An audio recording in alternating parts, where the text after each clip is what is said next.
Dar vienas lietuvis kreipėsi į mane, kad padaryčiau porą maikučių. Savo dizainus jis susigeneravo su ChatGPT, bet jam sugeneravo ant modelių.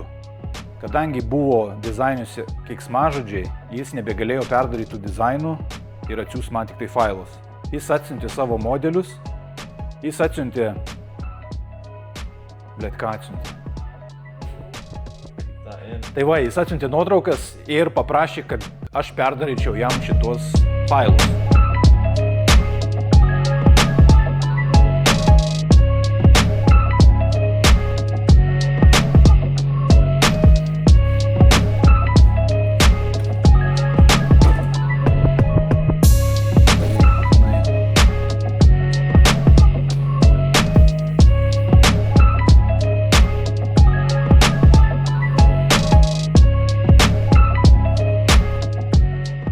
Tai aišku, čia yra žmogaus kažkoks turbūt inside joke su kokiu draugu.